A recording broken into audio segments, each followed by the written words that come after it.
शिव महापुराण ये नहीं कहती, गणेश पुराण ये नहीं कहती कि तुम इतना बड़ा गणेश बिठाओ। गणेश पुराण ये नहीं कहती कि तुम बहुत बड़े गणेश जी बिठाओ। गणेश पुराण ये नहीं कहती कि तुम बहुत विशालतम गणेश जी का निर्माण कर कर उसको विराजमान करो। गणेश पुराण, शिव महापुराण ये नहीं कहती कि तुम इतने बड़े भी गणेश जी जो तुम्हारे पास में रखने की जगह ना हो, विसर्जन की जगह ना हो, तो ऐसे गणेश को घर में ना बिठाएं। शिव महापुराण तो यहां तक कहती है, गणेश पुराण तो यहां तक कहती है कि एक गोल सुपारी के लिए अगर गणेश जी बनाकर तुमने पूजन कर कर उसको भी जलाशय में विसर्जन कर दिया, नहीं कर सकते। किसी पेड़ के नीचे खड्डा खोद कर उसको रख कर उस पर पानी डाल दिया, वो भी विसर्जन माना जाएगा। पर रोड के किनारे पर रखकर उसका अपमान करो, ये शास्त्र नहीं कहता, ये वेद और पुराण नहीं कहते।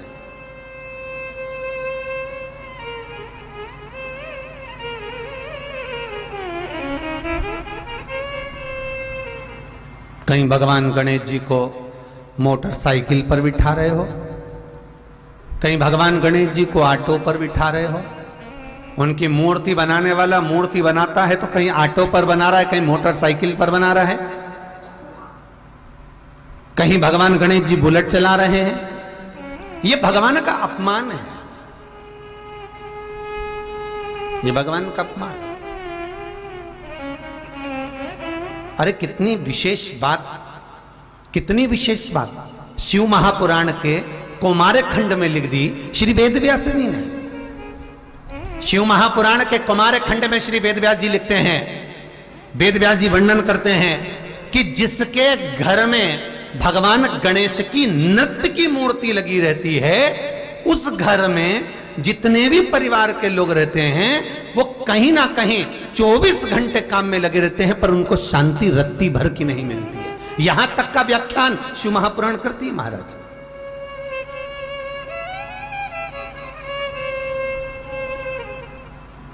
लोगों को शौक चला, गणेश जी ढोल बजा रहे हैं, वो मूर्ति का फोटो घर में लगा दिया, घर में मूर्ति का फोटो लगा दिया कि गणेश जी ढोल बजा रहे हैं, गणेश जी नाच रहे हैं, वो मूर्ति का फोटो तुरंत घर में लगा दिया। वेदव्यास जी ने कौमार खंड के अंदर वर्णन करा, यदि देवता की अपमानजनक मूर्ति या स्मरण पूजन का भाव अगर कहीं लगाया भी जाता है तो उस घर में शांति रत्ती भर की नहीं रहती है महाराज। यहां तक शिव महापुराण कहती है कि भगवान शंकर का शिवलिंग आप घर के अंदर रख सकते हो, भगवान शंकर का शिवलिंग घर में रखकर पूजन कर सकते हो, भगवान शंकर के शिवलिंग का आप स्मरण कर सकते हो, भगवान शंकर के शिवलिंग की आप पूजन कर सकते हो। पर शंकर, जब शिवपुराण खुद कह रही है कि शंकर का जो भौतिक स्वरूप है, शंकर का जो शारीरिक स्वरूप है, जैसे आप शिव महापुराण के पीछे जो बैनर देख रहे हो, इस बैनर में शंकर जी का जो स्वरूप दिखाया जा रहा है, ऐसी मूर्ति तप करने वाली, ऐसी मूर्ति आशीर्वाद देने वाली, ऐसी मूर्ति जो भगवान शंकर का मूल स्वरूप दर्शाती हो, ऐसी मूर्ति घर के अंदर नहीं रखी जाती। स्वयं शिव महापुराण करे, फिर वो मूर्ति छोटी हो चाहे बड़ी हो, फिर वो मूर्ति कितनी भी बड़ी आकृति की हो, शिव महापुराण की कथा कहती है। हां, शिवलिंग जो भगवान शंकर का एक मूल बिंदु है, भगवान शंकर का एक मूल बिंदु विराजमान है, भगवान शंकर का एक मूल बिंदु का निर्माणित है वो शिवलिंग। आप छोटे से छोटा, बड़े से बड़ा कैसा भी रख सकते हो। और बहुत ध्यान देना आपको, कथा शिवलिंग शिव महापुराण गंगवार परिवार लखनऊ द्वारा जो सुनाई थी, उसमें कहा था कि घर में अगर नर्मदेश्वर शिवलिंग विराजमान है तो तुम्हारी मर्जी पड़े तो तुम जल चढ़ाओ, तुम्हारी मर्जी पड़े तो स्नान कराओ, तुम्हारी मर्जी पड़े जो करो, नहीं भी चढ़ाओगे तो भी शंकर श्राप नहीं देते, तो भी शंकर कुछ नहीं कहते। महाराज, मूर्ति का भाव बहुत ध्यान देना महाराज। उस गणेश के स्वरूप को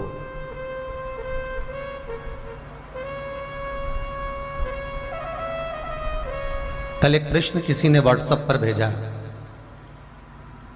बहुत सुंदर प्रश्न है, जिसने भी भेजा है बहुत सुंदर प्रश्न। वो प्रश्न गुरुजी जैसे भगवान विष्णु, शिव, ब्रह्मा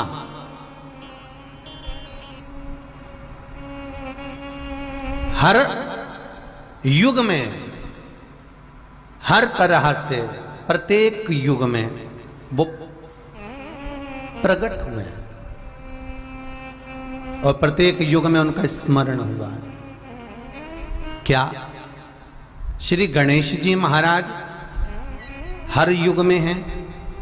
और हर युग में हैं तो हर युग में उनका नाम क्या हुआ और उनका वाहन क्या हुआ? प्रत्येक युग में। बहुत सुंदर प्रश्न बेटा आपका।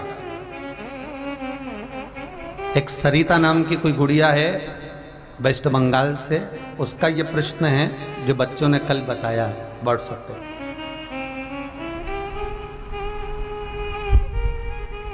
बहुत सुंदर प्रश्न है बच्ची। क्या गणेश जी हर युग में हैं? क्या गणेश जी का हर युग में कौन सा वाहन हुआ? क्या नाम पड़ा उनका हर युग में? भाई शिव महापुराण की कथा कहती है सतयुग में जो गणेश जी थे, सतयुग में जो गणेश जी महाराज का पूज्य भाव था, सतयुग में जो गणेश जी की पूजन होती थी, भगवान गणेश जी का उस समय वाहन था सिंह, शेर, और उनका नाम था विनायक। बहुत ध्यान से सुनना, श्री गणेश शिव महापुराण की कथा चल रही है, बहुत दिल से सुनिए उसको। शायद जो प्रसंग निकल जाता है वो वापस नहीं मिल पाता।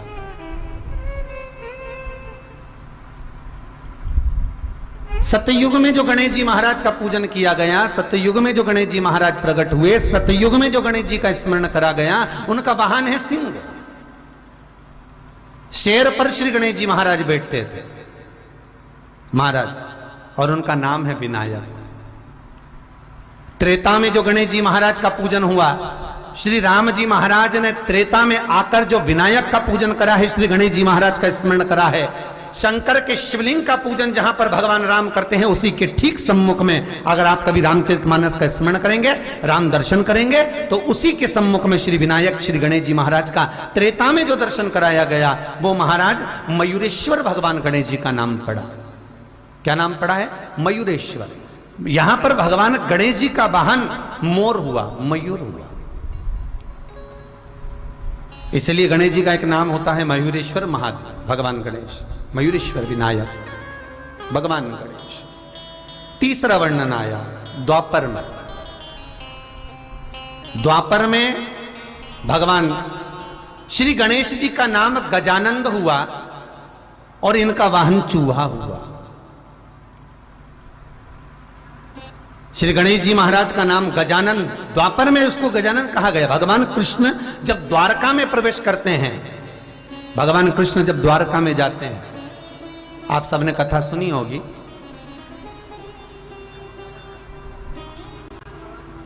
आप सभी ने स्मरण किया होगा कि जिस द्वारका में भगवान कृष्ण विराजमान होते हैं, ये द्वारका मेरे कृष्ण की नहीं थी।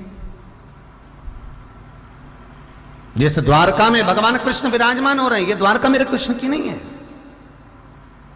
ये राजा अनर्थ की है। राजा अनर्थ कौन? वो अनर्थ जिनके पिता एक बार अपने बच्चों को अपनी प्रॉपर्टी का हिस्सा कर रहे थे, जायदाद बांट रहे थे, और अपनी जायदाद बांटते बांटते राजा अनर्थ देव के पिताजी ने कहा कि ये वाली जायदाद जो मेरी है, मैंने अनर्थ को दे दी। ये मेरी हिस्सा मैंने अनर्थ के बड़े भाई को दे दिया। ये भाव मैंने अनर्थ को दे दिया। ये मेरी जमीन, मेरी भूमि, मेरा मकान, मेरी जायदाद। राजा अनर्थ के पिता कहते हैं कि ये मैंने बांटा है, मैंने तुमको दिया है। इतने में राजा अनर्थ के मुख से निकल गया, पिताजी आप कहते हो ये आपका है, आप कहते हो कि ये मेरा है। राजा अनर्थ कहते हैं, पिताजी ये आपका नहीं, ये तो श्री हरि भगवान विष्णु का है, ये भगवान नारायण का है। इतने में राजा अनर्त के पिता को क्रोध आ गया, और राजा अनर्त के पिता को जब क्रोध आया, गुस्से में लाल होकर राजा अनर्त के पिता ने कहा, मैं तुझे श्राप देता हूं, तू अपने पिता के सामने ऊंचे स्वर में बोला है और मेरी इजाजत को तू श्री हरि की इजाजत बताता है। मैं तुझे श्राप देता हूं अनर्त, इस भूमंडल में, पृथ्वी पर, पूरे ब्रह्मांड में, पृथ्वी के ऊपर तू अगर रहेगा तो जलकर समाप्त हो जाएगा, क्योंकि यह संपूर्ण पृथ्वी मेरी है, मैं इसका हिस्सा करने वाला हूं। महाराज, भागवत जी में आपने यह प्रसंग बड़े प्रेम से सुना होगा। जितने भी श्रोता भाई बहन ऑनलाइन इस कथा को सुन रहे हैं, फेसबुक, यूट्यूब पर, टीवी चैनल के माध्यम से, बहुत ध्यान से सुनिए। राजा अनर्त को पिता ने श्राप दिया, 24 घड़ी के अंदर तू अगर पृथ्वी पर कहीं रहा तो जलकर भस्म हो जाएगा। राजा अनर्त उसी समय पर समुद्र में कूद गए, पानी में कूद गए। क्यों? क्योंकि राजा अनर्त के पिता ने कहा था भूमंडल पर, पृथ्वी पर कहीं रहेगा तो जल जाएगा, तो पानी में रहूंगा तो जलूंगा नहीं। और जल के अंदर जाकर राजा अनर्त बैठ गए, तप करने में लीन हो गए, साधना में लीन हो गए। और राजा अनर्त जब साधना में, तप में लीन होते हैं, भगवान श्री हरि, भगवान विष्णु का स्तमन करते हैं, उनका स्मरण करते हैं, उनका मंत्र जाप करते हैं, तभी भगवान विष्णु ने आकर पूछा, अनर्त क्या बात है, क्यों तुम जल के अंदर बैठकर मेरी आराधना कर रहे हो, मेरी साधना कर रहे हो, किस लिए, क्यों, क्या कारण है तुम्हारा?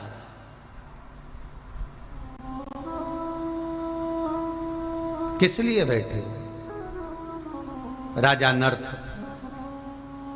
महाराज, मेरे पिता ने श्राप दिया है, यदि पृथ्वी पर रहूंगा, भूमंडल पर रहूंगा तो जल जाऊंगा। मेरे पिता का श्राप है, इसलिए मैं भूमंडल पर नहीं रह सकता, मैं जल में रह रहा हूं। भगवान बोले, कब तक जल में बैठा रहेगा, शरीर गल जाएगा। भगवान विष्णु कहते हैं पृथ्वी पर नहीं रह सकता तो क्या हुआ? भगवान ने अपने सुदर्शन चक्र को उठाया और सुदर्शन को बुलाकर कहा, सुदर्शन जा, और बैकुंठ का जो ईशान कोण है उसको काट कर लिया, जा।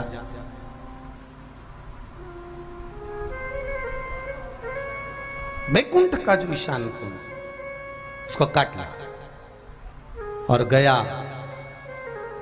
सुदर्शन चक्र जैसे ही पहुंचकर बैकुंठ का चौथाई भाग ईशान कोण काट कर लिया और लाकर भगवान सुदर्शन चक्र के ऊपर वो बैकुंठ का हिस्सा रखा हुआ घूम रहा था।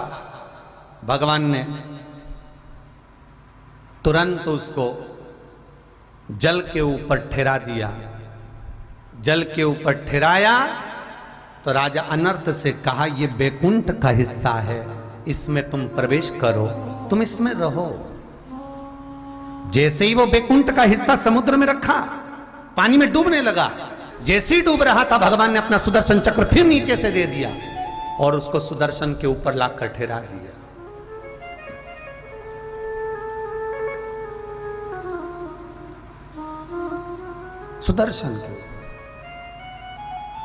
सुदर्शन के ऊपर बैकुंठ का वो चौथाई हिस्सा राजा अनर्त के लिए विराजमान कर रखा है।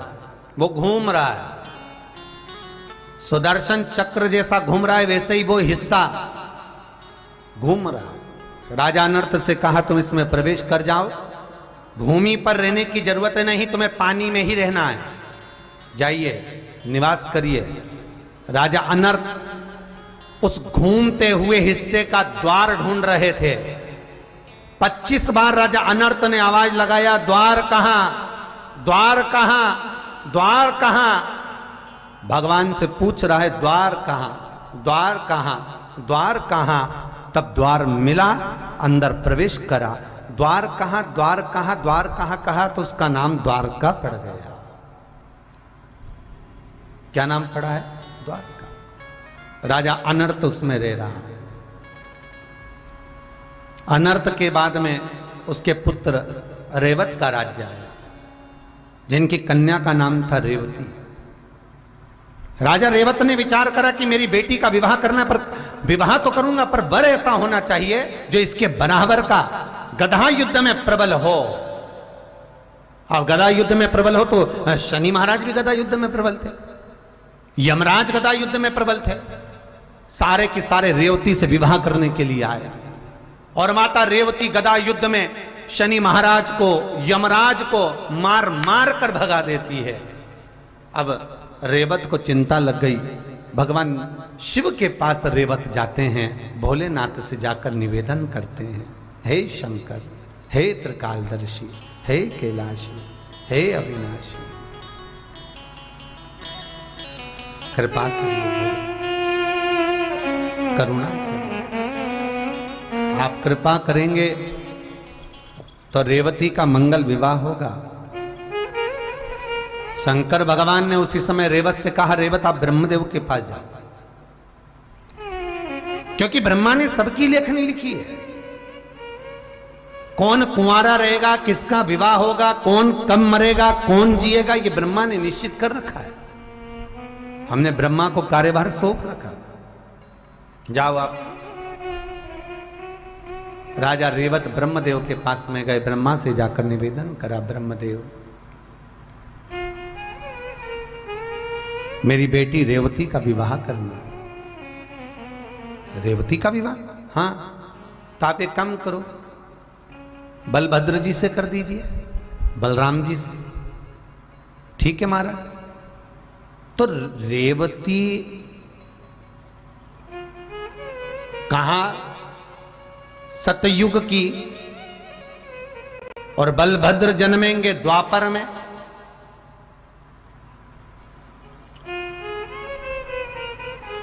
कैसे विवाह होगा? भगवान कहते हैं अब ये तो भाग्य लिख दिया है, आप जाओ, रेवती का विवाह बलभद्र जी के साथ होगा। सतयुग से रेवती तप करती हुई, साधना करती हुई, द्वापर त्रेता निकल गया, द्वापर आ गया और बलभद्र जी के साथ में रेवती कहती है विवाह तो करूंगी पर शर्त जो लगा रखी है कि मुझे गदा युद्ध में हराना पड़ेगा। तब बलभद्र और रेवती का गदा युद्ध हुआ और उस युद्ध में जब रेवती हार गई, उस युद्ध में माता रेवती जब हारी, तब रेवती ने जयमाला बलभद्र जी को पहना दी। बलभद्र जी पहन लिए, विवाह हो गया। रेवत ने सोचा कि मेरी बेटी रेवती का विवाह बलभद्र के साथ हुआ है तो इसको कन्यादान में क्या दूं, कन्यादान में देऊं तो देऊं क्या। तो बलभद्र जी और रेवती के मंगल विवाह में राजा रेवत ने अपनी द्वारका रेवती के कन्यादान में दे दी। रेवती के कन्यादान में जब द्वारका मिल गई, बलभद्र जी राजा बनकर बैठ गए। जब भगवान कृष्ण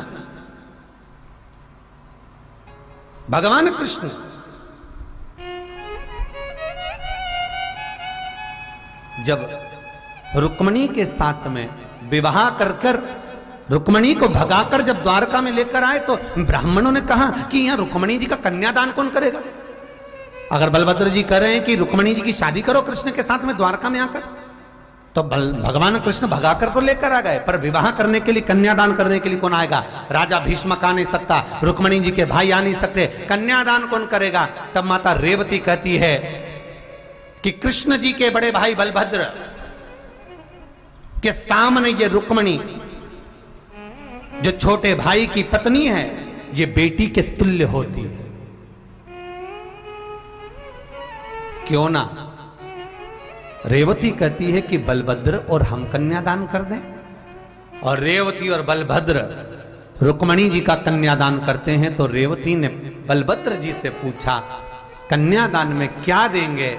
बलभद्र जी बोलते हैं मैं क्या बताऊं कि क्या देंगे, तू बता कि क्या देना है। रेवती कहती है ये द्वारका कन्यादान में रुक्मणी को दे देते हैं, कृष्ण को दे देते हैं। अपन मथुरा के राजा और कृष्ण द्वारका के राजा। इसलिए आज भी मथुरा के राजा हैं भगवान दाऊ जी महाराज, ब्रजमंडल के राजा, और कृष्ण राजा हैं द्वारका के। कृष्ण राजा हैं द्वारका के।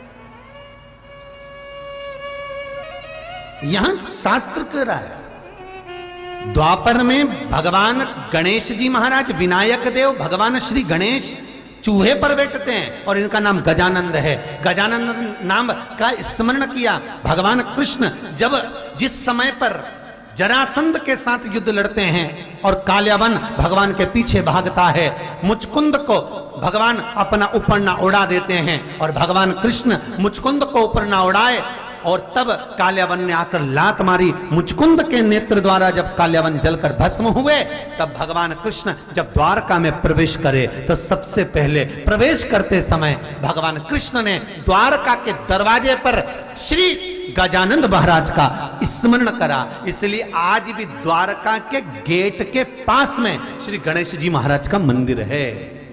आज भी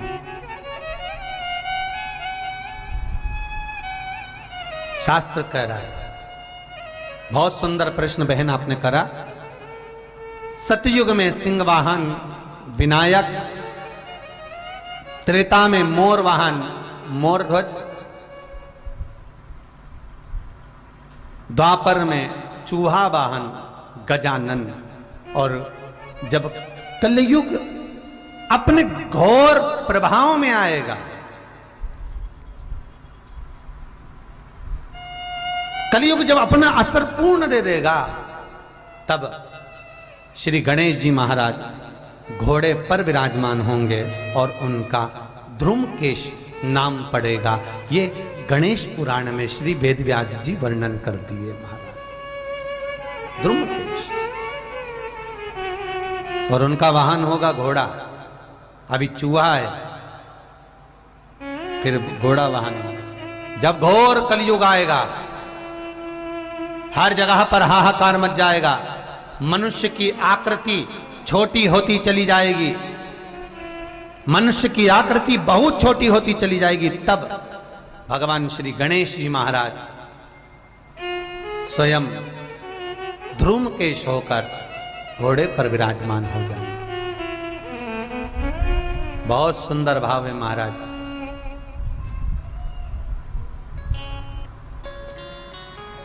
शिव, गणेश, कार्तिकेय का जो नाम कीर्तन है, नाम जाप है, वो जीवन का सुख देने वाला, जीवन का सुख। तो प्रश्न करने वाले ने गलत प्रश्न नहीं किया है, बिल्कुल सत्य प्रश्न है। और फिर निवेदन करूंगा, 33 कोटि देवता हमारे सम्मुख में विराजमान है, ये हमारे ऊपर है, हम किसको भजें, हम किसका स्मरण। किसी देव के रूप में हमारे 33 कोटि देवता, ना तुम्हें किसी पीर पैगंबर की दरगाह पर जाना है, ना किसी के पास जाकर धोख लगाना है। आपका 33 कोटि देवताओं में से जिससे आपकी अच्छी पटे उसको पटा। राम से पटे राम को, कृष्ण से पटे भगवान कृष्ण को, शंकर से पटे शंकर को, गणेश से पटे गणेश को, जिससे तुम्हारी अच्छी बने उसको बना। पर डोलो मती रे, बार बार नहीं डोलना अपन को। इधर उधर मत डोलो रे, शिव शंकर के होलो रे। क्यों डोलो? कभी यहां कूद गए, कभी वहां कूद गए। हनुमान जी के पास 15 दिन तक गए, वहां दिया बत्ती लगा ली, अगरबत्ती लगा ली, धूप बत्ती लगा ली, उनने काम नहीं करा तो राम जी के पास पहुंच गए, राम जी से नहीं बना तो कहीं पहुंच गए। इस मन को जरा संसार के खूंटे से छोड़ना पड़ेगा, तब यह मन परमात्मा में लगेगा। तुम सोचो, भगवान 4 दिन अगरबत्ती लेके बैठ गए, 5वें दिन वैसे की वैसे सावन महीने में तिलक छापा लगा लिया, खूब रुद्राक्ष की माला पहन के, कपड़ा मपड़ा बदल के शंकर जी के मंदिर में खूब अभिषेक करा और के भोलेनाथ जी हमारा हो जाएगा। शंकर जी के बरसाती मेंढक रे, ये क्या भगवान को मना। 4 दिन की चांदनी फिर अंधेरी रात, क्या मतलब का? नहीं।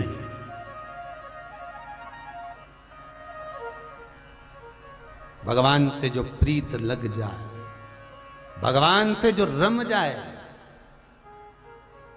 मौर्य गोस्वामी, क्या नाम है? मौर्य गोस्वामी। कर्नाटक के एक छोटे से गांव में मौर्य गोस्वामी रहते थे।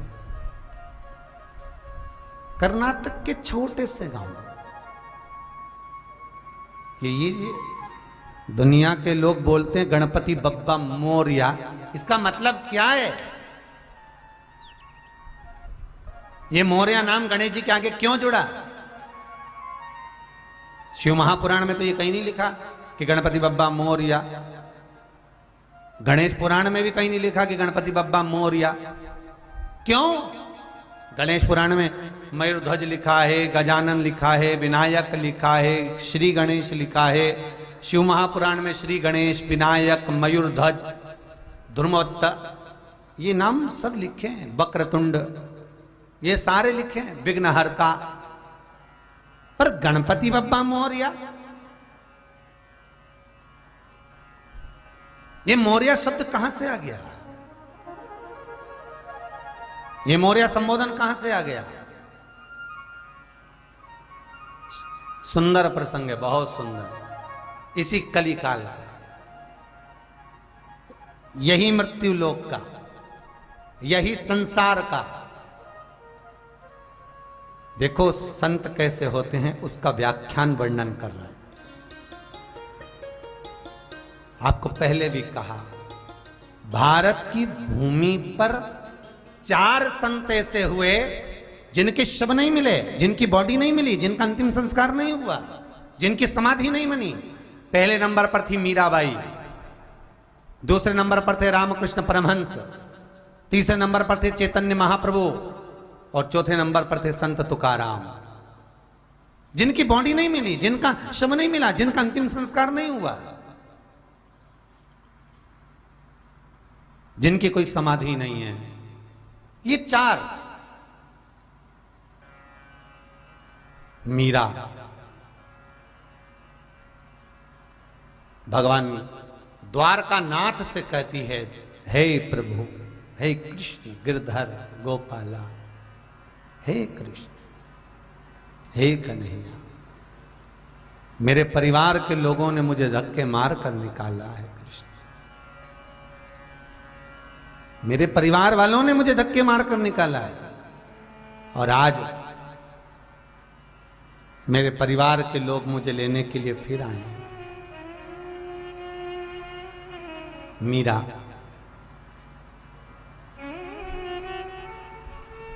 कृष्ण से कहती, मैं जाना नहीं चाहती, मुझे नहीं जाना वापिस।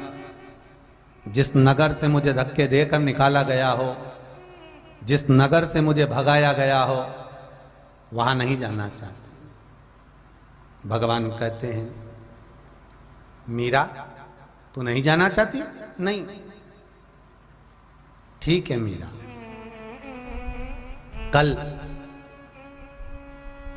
मेरा मंदिर खुलेगा। ये द्वारकाधीश के मंदिर के जब पट खुले तो मीरा मुझसे आके लिपट जाना, मुझ में समा जाना। और मीराबाई भगवान कृष्ण में समाई। कृष्ण में कोई समाधि मीरा की नहीं है। दुनिया के लोग कहते हैं भगवान आज के समय में मिलता है, तो मीरा कौन सी द्वापर की थी?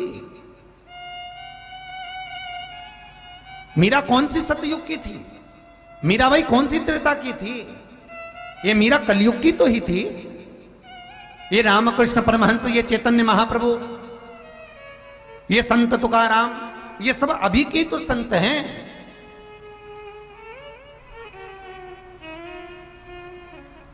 मीरा द्वारका नाथ में समा गई, रामकृष्ण परमहंस जगदम्बा में समा गए, संत तुकाराम जिनकी धर्म पत्नी ताने देती थी, गालियां देती थी, अपशब्द कहती थी, और जब भगवान पंडरीनाथ हरि विठ्ठल सामने आए, कहते हैं चल तू मुझ में समा जा। संत तुकाराम कहते हैं पहले इसको भेज दो बैकुंठ, तब मैं आप में समाऊंगा। भगवान बोलेगी इतनी गाली देती, इतना अपशब्द कहती, इतना ताना देती, और तू पहले उसकी सोच रहा। तुकाराम जी बोले इसी के बल पर तो आप मिले हो। ये गाली देती थी, मैं भजन गाता था, ये ताने देती थी, मैं दौड़कर मंदिर आता था, इसी के बल पर मिले हो आप। मैं छोड़ूंगा नहीं इसको, बैकुंठ भेजिए इसको। भगवान ने उसको भेज दिया। हरि विठ्ठल में संत तुकाराम समा गए। चैतन्य महाप्रभु जगन्नाथ में समा गए। जगन्नाथ सब समाहित। इन चार संतों के अलावा एक संत और विचित्र हुए, मौर्य गोस्वामी। कोई बहुत पुराना समय नहीं, यही मौर्य गोस्वामी कर्नाटक के एक छोटे से गांव में रहते थे। भगवान की भक्ति में, गणेश की भक्ति में, विनायक की भक्ति में, मयूरध्वज की भक्ति में इतने डूबे रहते थे, इतने डूबे रहते थे, इतने डूबे रहते थे कि इनके जीवन में ये बस भगवान की भक्ति के सिवा कुछ सुहाता ही नहीं था।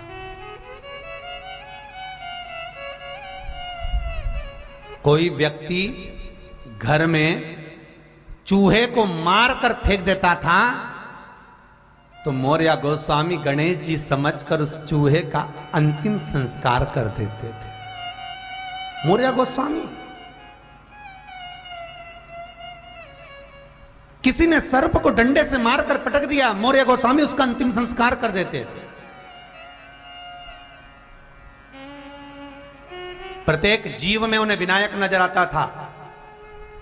क्यों?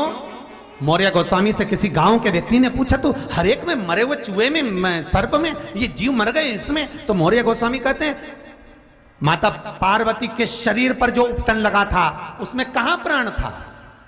उसमें प्राण था कहां? माता पार्वती ने तन पे से उपटन निकाला, उसका पुतला बनाया और प्राण दे दिए। हर जीव में परमात्मा है, उसमें गणेश उत्पन्न हो गए।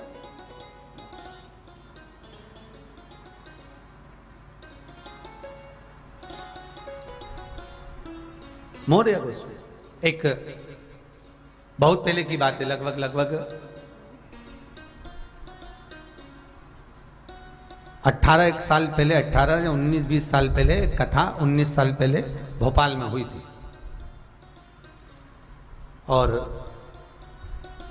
भोपाल में जब कथा चालू हुई तो भोपाल में कथा करने के बाद में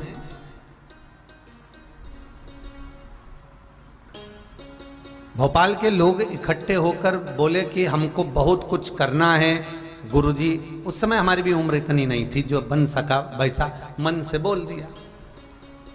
कोई ऐसा काम बताओ गुरुदेव जिसको कोई ना करे और उसको हम 5-10 लोग मिलकर समिति बनाकर उस कर्म को करें और उसका पुण्य हमारे खाते में मिले। ऐसा कोई उपाय बता दो। अब उस दिन दूसरे दिन की कथा थी और शिव विवाह चल रहा था। शिव विवाह कर आए थे और मन में आ गया तो हमने कह दिया एक काम करो, तुम्हारे यहाँ जो हॉस्पिटल है हमीदिया, इसमें मुर्दे को ऐसे ही भेज देते मरने के बाद। तुम एक काम करो, जितने मुर्दे निकल कर जाएं उन पे कफन तुम्हारी समिति पहना कर भेज। कभी भोपाल में जाओ, पता कर आना। आज तक वो समिति में अब 200 से 500 लोग जुड़ गए और वो मुर्दे का कफन उसी समिति से जाता है और कफन पहनाकर मुर्दे को भेजा जाता है। दान पुण्य दिखावे से करा जाए वो अलग प्रसंग है, आप जो कुबेरेश्वर महादेव के लिए दे रहे हो, आप जो गौ माता के लिए दे रहे हो, गौशाला के लिए दे रहे हो, आप वृद्धाश्रम के लिए दे रहे, ये जो आपका क्रम है, जो आप दे रहे हो, वो जो भाव से दे रहे हो, भले 500 दिया, 200 दिया, 1000 दिया, पर आपने जो दिल से, प्रेम से, भाव से दिया, वो प्रेम से जो दिया है, उसका फल भगवान भी हजारों गुना आपको प्रेम से ही देगा, भाव से ही देगा।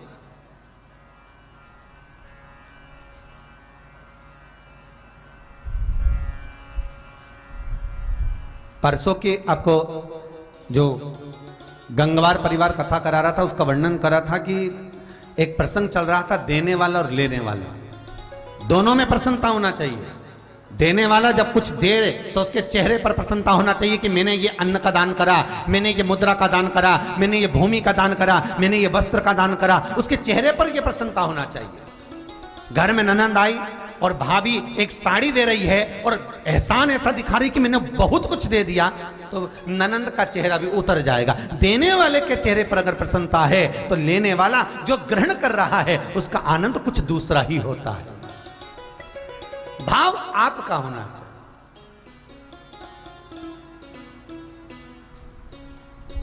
फिर वही बात आ गई, सुंदरता होगी तो लुच्चों की नजर जरूर होगी, घर में धन होगा तो चोरों की नजर जरूर होगी, और अगर दिल में भक्ति होगी तो भगवान की नजर जरूर होगी। यह पक्का है, भगवान की नजर तुम पर पड़ेगी, वो देखेगा ये मेरा है, वो जानेगा ये मेरा अपना है। मौर्य गोस्वामी चूहे में गणेश को देखते थे, विनायक के आराध्य थे, भगवान गणेश का सुंदर स्वरूप बना लेते थे, हृदय चित्त में गणेश को बिठा कर रखते थे, उनका पूजन विनायक का स्मरण करा करते थे।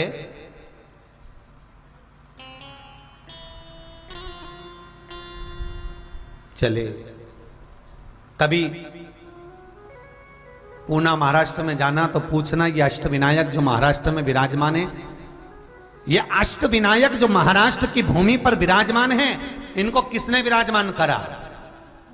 कभी महाराष्ट्र वालों से पूछना, जो अष्टविनायक पूरे महाराष्ट्र में विराजमान है, ये कौन लेकर आया, ये कहां से प्रकटे, कहां से आए? उनसे पूछो, वो बताएंगे आप, जिसको मालूम होगा।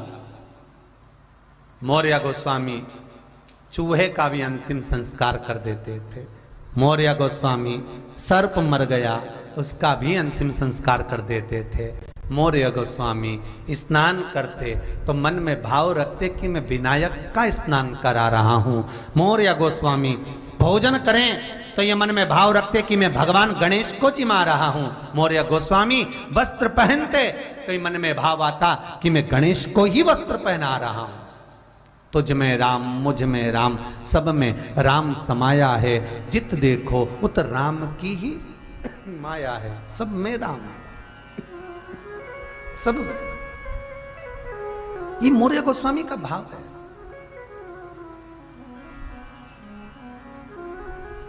अरे पत्ते पत्ते में है झांकी भगवान की, कोई सूझ वाली आंख ही पहचानती। सब में वही है, हर एक में वही समाया हुआ है। सब में वही मौर्य गोस्वामी की शुद्धता भगवान। गांव के लोगों ने इसको पागल कहना चालू कर दिया, ये तो मूर्ख है, पगला है। चूहे का कोई अंतिम संस्कार होता है? कोई जीव मर गया तो उसका अंतिम संस्कार होता है? कोई श्वान मर गया रोड के किनारे तो उसका अंतिम संस्कार होता है? मौर्य गोस्वामी को लोग पागल कह दिए, मस्ती में रहता है। ये भारत की भूमि के जितने संत, जितने महात्मा, जितने जोगी, जितने सन्यासी, जितने साधक, जितने तपस्वी, ये शिव के जो अनुयायी हैं, जो भगवान शंकर के भजनावली हैं, जो भगवान के स्मरण करने वाले हैं, ये अपनी मस्ती में रहते हैं हमारे, अपनी मस्ती में। इनको कोई फर्क नहीं पड़ता कौन क्या कहे, आग लगे बस्ती में अपन रहो मस्ती में। क्यों? क्योंकि इन्होंने मन को भगवान को दे दिया, इन्होंने चित्तवृत्ति को परमात्मा को दे दिया, इनकी चित्तवृत्ति उसमें चली गई।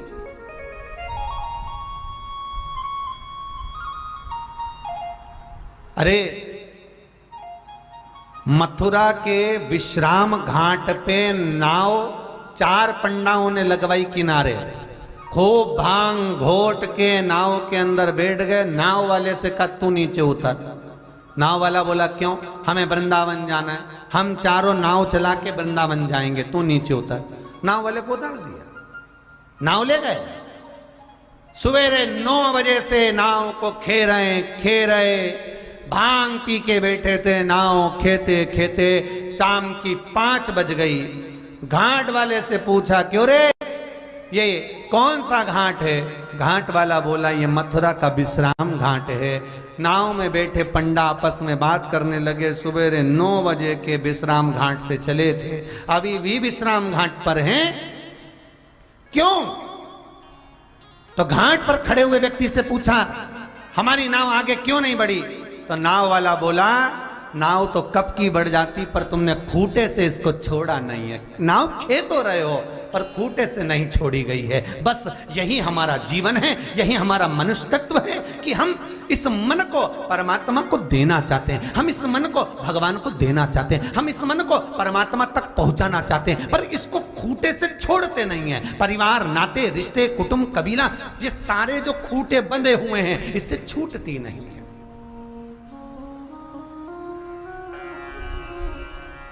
इस खूंटे से छोड़ेंगे।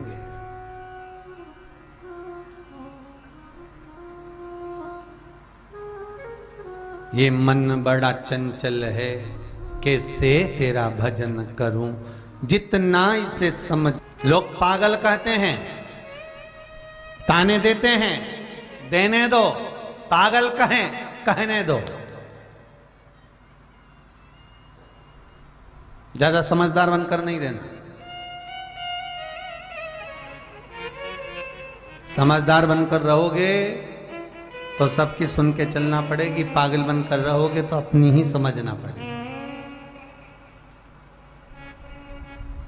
जो बहू ज्यादा समझदार होती है उसको पूरे घर का काम संभालना पड़ता है। शादी ब्याह फंक्शन में 2 तरह की बहू होती है, एक पगली, एक समझदार। जो पगली होती है वो सबसे पहले डेंटिंग पेंटिंग करके चूड़ा चूड़ी साड़ी वाड़ी पहन पुना के सबसे पहले बफेट में खा पी के वो जाए मेहंदी मेहंदी मंडवा के। और जो समझदार है वो बेचारी मामा जी ने रोटी खाई कि नहीं खाई, काका जी आई कि नहीं आई, बुआ जी आई कि नहीं आई, चाची जी आई कि नहीं, उनने क्या करा, उनने क्या धरा, सामान कहाँ रखा, ने ताला लगा, सारी माता पूजन चली गई, मंडप हो गया, सब गार्डन में एंजॉय कर रहे, ये ताला चाबी लगाती फिर रही। क्यों? क्योंकि समझदार है। अब ईमानदारी से बोलो, समझदार रहोगे तो भी हिस्सा मिलेगा और पागलपंती में रहोगे तो भी हिस्सा मिलेगा। तो क्यों समझदार बने? आग लगे बस्ती में अपन रहो मस्ती में। क्या किसको रोइए, चादर तान के सोइए। कई बहुओं को बड़ा बड़ा टेंशन रहता है, मम्मी जी उसी उसको काम बताती, मम्मी जी उसी उसको बोलती। और कई बहुएं अपने अपने पति से कहती, देख लो तुम्हारी मम्मी ने बस उसी को काम बताया, देख लो तुम्हारी मम्मी ने उसी को ज्यादा करती। तो पति समझा दे, भाभी समझदार है, तू तो पगली बनकर रहे, पागल बनकर रहेगी तो भी हिस्सा तो मिलेगा। आग लगन मस्त रहो, 2 रोटी खाओ, आनंद की जिंदगी जियो। जीवन का कोई ठिकाना नहीं। दादा कोरोना जैसी बीमारी चल रही, पड़ोसी की आ गई, अपनी तक नहीं पहुंची, ये शंकर जी की कृपा। पूरी कॉलोनी में आ गई पर अपने दरवाजे तक नहीं पहुंची, ये शंकर की कृपा है। क्यों? क्योंकि सावन से लेकर भादो तक शिव कथा श्रवण कर रहे हो। ये अमृत शिव के नाम का जो पी रहा है, और अकाल मृत्यु वो मरे जो काम करे चंडाल का, और काल उसका क्या बिगाड़े जो भक्त हो महाकाल का। कुछ नहीं होगा, शिव का भजन करो, स्मरण करो, चित्तवृत्ति धारण करो। चित्तवृत्ति। कल रात्रि को खरगोन से फोन था कोई भावसर बेन जी का, गुरु जी मेरी लड़की को कजन कौन सी बीमारी बताई थी दादा, स्लिप डिस्क बताई थी, कहाँ की बताई थी, कोई बीमारी बताई होगी। गुरुजी बहुत तकलीफ, क्या करें? हमने कहा कुछ ना करिए, शंकर का भजन करिए, तुम्ही ने दर्द दिया है तुम ही दवा दोगे, कुछ नहीं। बुधवार को अष्टमी तिथि है, राधा अष्टमी भी है बुधवार को, दुर्गा अष्टमी भी है बुधवार को, और गौरी अष्टमी भी है बुधवार को। और शिव महापुराण की कथा कहती है, गणेश पुराण के तृतीय अध्याय में वर्णन किया, गणेश चतुर्थी से लेकर अनंत चतुर्दशी के बीच में बुधवार के दिन अगर अष्टमी पड़ जाए तो ऐसी कोई बीमारी नहीं जिसका इलाज ना हो पाए। कुछ ना करिए, हरा मूंग की कटोरी भर लो, मूंग जानते हो, हरे मूंग की दाल होती है ना, जो हरा मूंग, आखा मूंग हरा की कटोरी भरो, उस पर गुड़ की एक खोड़ी, गुड़ की बट्टी, गुड़ की एक बाटी उस पर रखो, 5 बेलपत्र रख लो, और जिस व्यक्ति को बहुत भारी बीमारी है, कैंसर जैसा रोग भी है, किडनी लीवर जो भी उसके खराब हो रहे हैं, कोई तकलीफ है, ऐसा लग रहा है कि बहुत सांस चल रही है, कहीं कोरोना जैसी बीमारी ना हो जाए, बहुत तकलीफ हो रही है, बस वो कटोरी में मूंग लेकर उसमें गुड़ की खोड़ी रखकर 5 बेलपत्र रखकर, बुधवार आज हो गया शनिवार, कल रविवार, फिर सोम मंगल और फिर बुध, और अष्टमी तिथि, राधाष्टमी भी है, दुर्वाष्टमी भी है। दुर्वाष्टमी जिस दिन भगवान ने, गणेश जी ने एक राक्षस का संहार करा था और कश्यप ऋषि ने उनको दुर्वा दी थी, वो अष्टमी है। पहली बार दुर्वा चढ़ी थी गणेश जी को, उसका व्याख्यान आएगा भी कथा।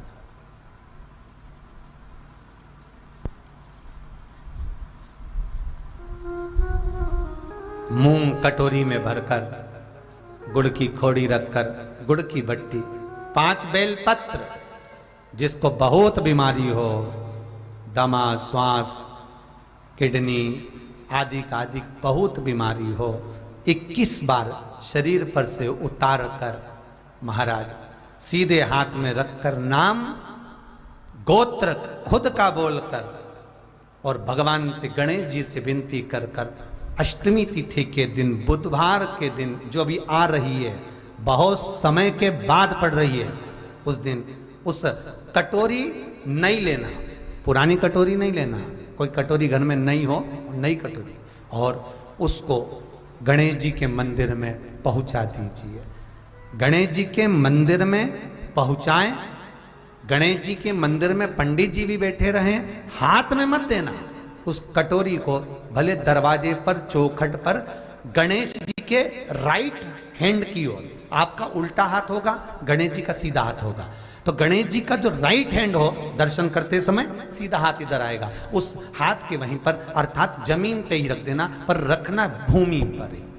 महाराज कैसी भी बीमारी होगी, अगर चलने में भी तकलीफ हो रही होगी, तो अष्टमी को कर कर देखना, 11 या 12 तक आपको अंतर मालूम पड़ जाएगा।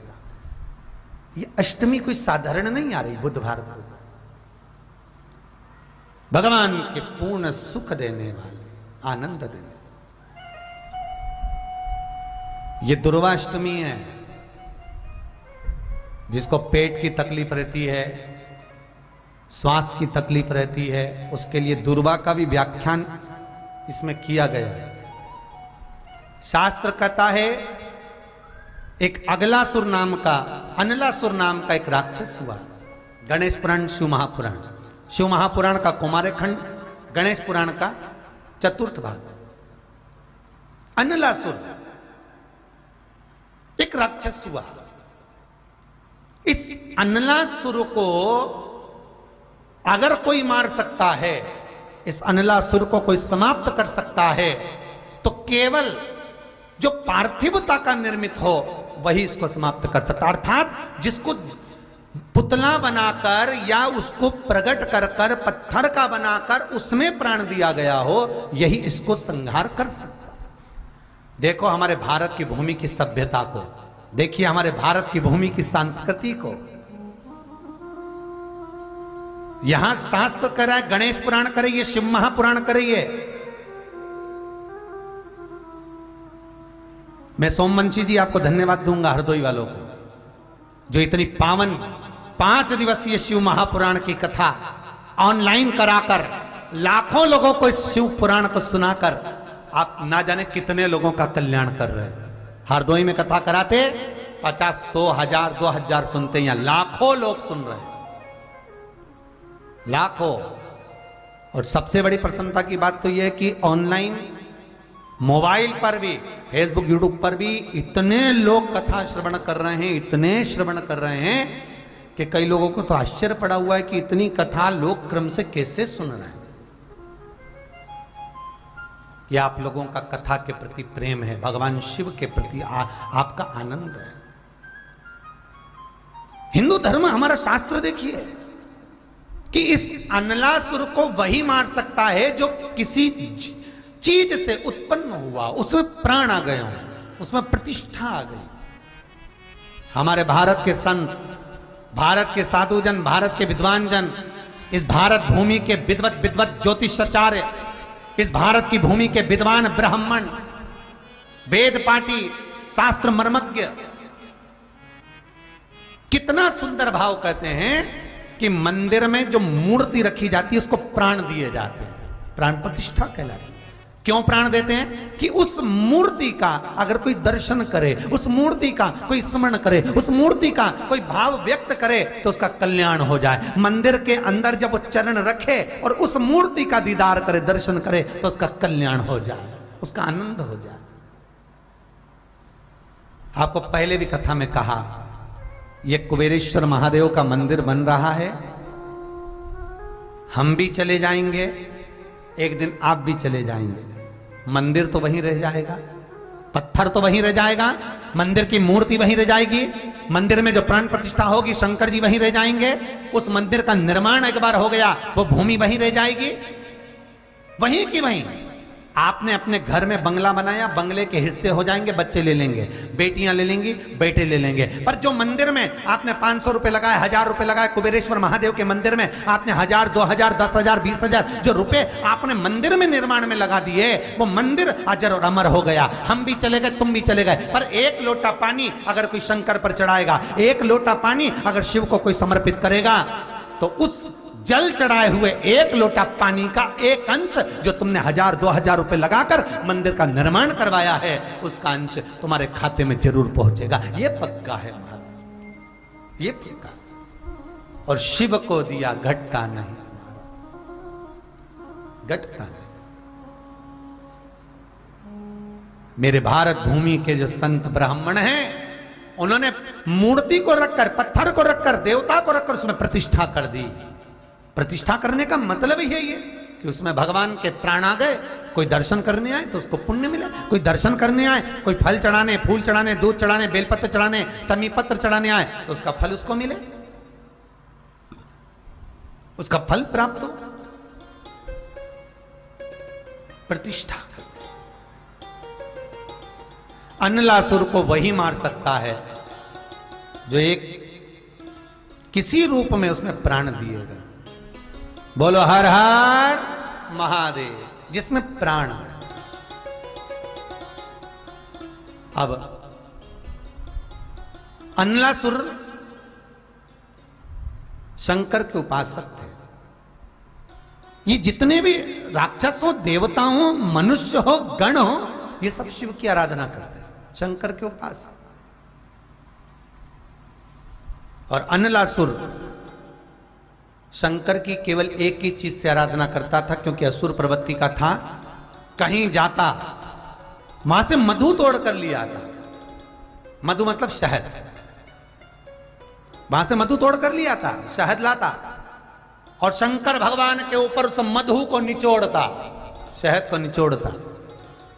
भगवान शंकर प्रसन्न हो जाते, भगवान शिव आनंदित हो जाते, भगवान शंकर के चेहरे पर बड़ी आनंदता आ जाती कि ये मधु मुझे समर्पित कर रहा है। भगवान शिव आनंदित होते।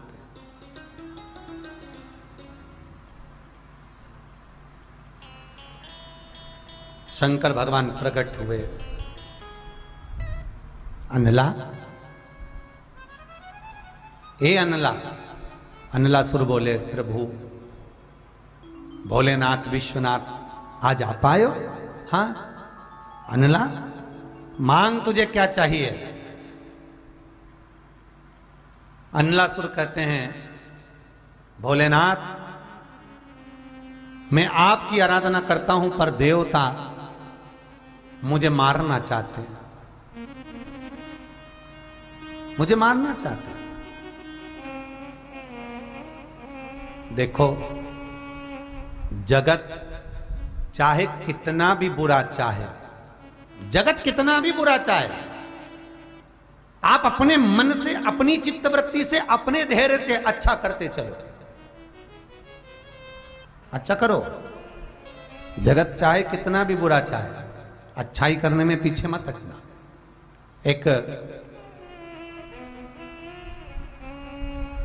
संत निकल कर जा रहे थे, एक व्यक्ति उनसे जलता था, ईर्ष्या रखता था, पेड़ के ऊपर चढ़कर बैठ गया, मुंह में बहुत सारा पान भर लिया खाकर।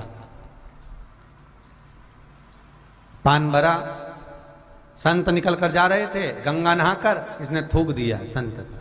संत वापिस चले गए गंगा नहाने, ये फिर आए, इसने फिर थूका, फिर नहाने गए, फिर थूका, फिर नहाने गए, फिर थूका। ये जो पेड़ पर चढ़कर बैठा था इसके मुख में पूरा पान खत्म हो गया, थूकते थूकते मुंह सूख गया, पर संत एक शब्द नहीं बोले, नहाते रहे, आते रहे। आखिरी में ये पेड़ से नीचे उतर गया, संत के चरणों में पड़ गया, गुरुदेव मैंने इतना थूका, इतना गलत काम किया, आपके मुंह से शब्द नहीं निकला गुरुदेव।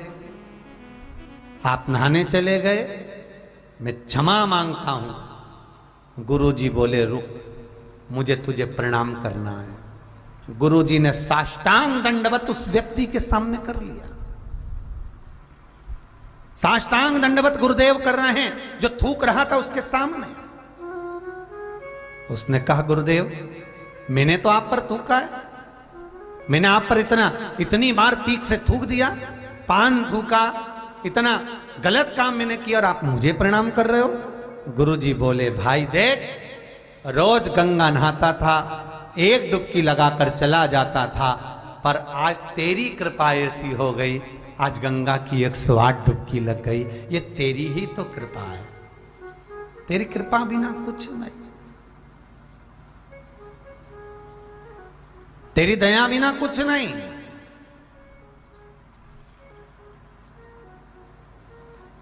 ये तेरी कृपा है, ये तेरी दया।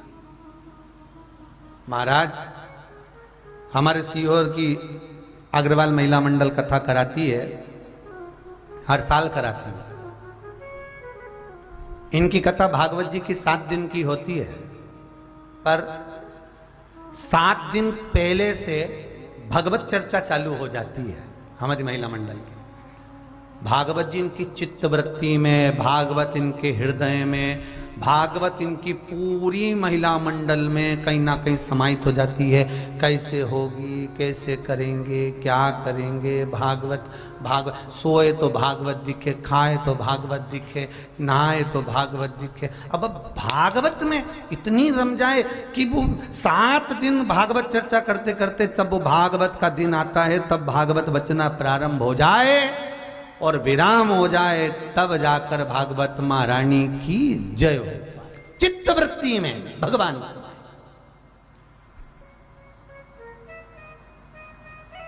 और ये चर्चा कौन कराता भागवत की? कोई भगवत प्रेमी जीव किसी ना किसी रूप में करा। तो कोई थूके तो उसमें भी अपना कुछ फल है, उसमें कोई लाभ है।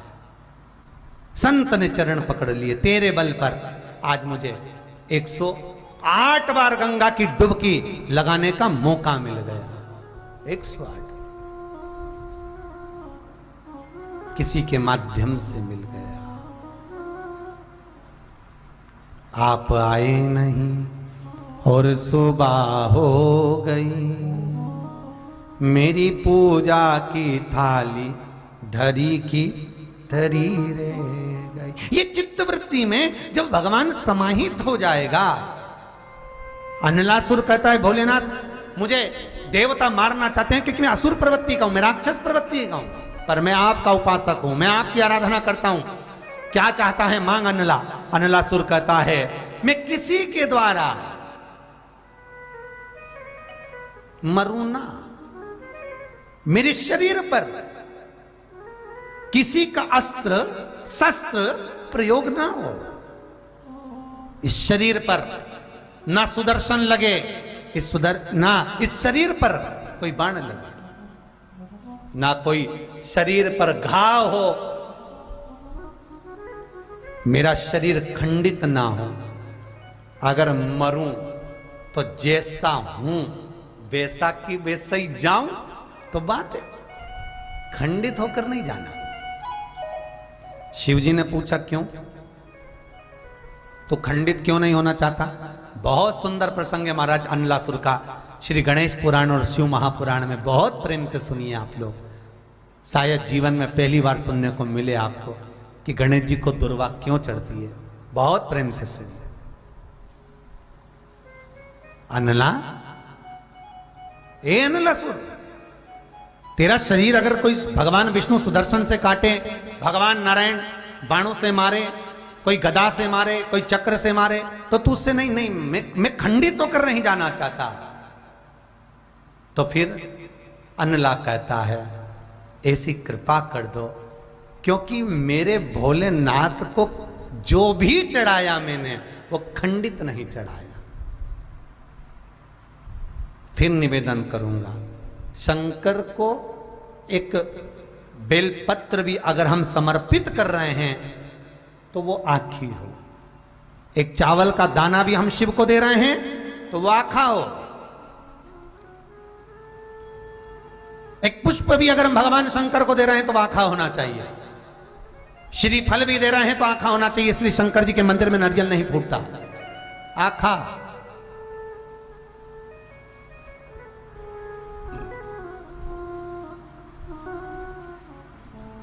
समर्पण भी हो तो पूर्ण हो, आखा, आधा नहीं। मैंने, अनलासुर कहता है जीवन में आपका भजन करा है, शिव ये शरीर मैं आपको देना चाहता हूं, आपका हो, खंडित रहूंगा तो शिव इसको स्वीकार नहीं करेंगे, ये मेरा शरीर आखा की आखा जाए। बहुत सुंदर प्रसंग है, शंकर भगवान से आप भी कहना, इस शरीर को ऐसा मत बना देना कि पलंग पर पड़ी रहूं, बहू बच्चे सेवा करें ऐसा मत बनाना।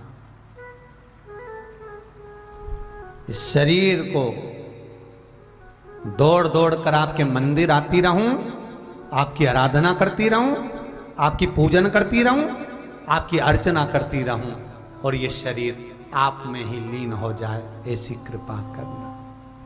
मरना तो है, सबको मरना। सुन लो रे भाई, जितने टीवी के सामने बैठे हो, जितने फेसबुक यूट्यूब पर सुन रहे हो, मरना तो सबको है, आज नहीं तो कल मृत्यु निश्चित है, आएगी। तो भगवान से कहो ना कि मरना तो है, पर ऐसा मृत्यु भी आए तो प्रसन्न चित्त में आए, तड़फू ना, पलंग पर सड़ू ना, कोई ऐसी बीमारी मत देना भोलेनाथ कि पलंग पर सड़ना पड़े। कृपा करना मेरे विश्वनाथ, क्योंकि तुम महामृत्युंजय है, मेरा शंकर तुम मृत्यु को भी जीतने वाला है, ऐसी कृपा करना भोलेनाथ,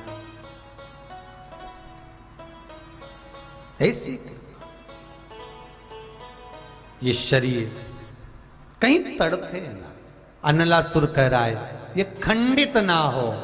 ठीक है, अनलासुर का उपद्रव मच गया, चारों तरफ हाहाकार मच गया। भगवान विष्णु युद्ध करने आए, हार कर चले गए। ब्रह्मदेव आए, हार कर चले गए। इंद्र आए, हार कर चले गए। 33 कोटि देवता युद्ध करने आए, अनलासुर से हार कर चले गए। मरता ही नहीं है, क्योंकि शस्त्र का प्रहार ही नहीं हो पाता, प्रयोग ही नहीं हो पाता। क्या करा जाए? सब देवता शिव की शरण में गए, भोले बाबा से जाकर निवेदन करा। उस समय पर भगवान शंकर काशी भ्रमण कर रहे थे। मेरे शंकर का नियम है प्रतिदिन शाम का समय मेरे भोलेनाथ पार्वती के साथ में भ्रमण पर निकल जाते।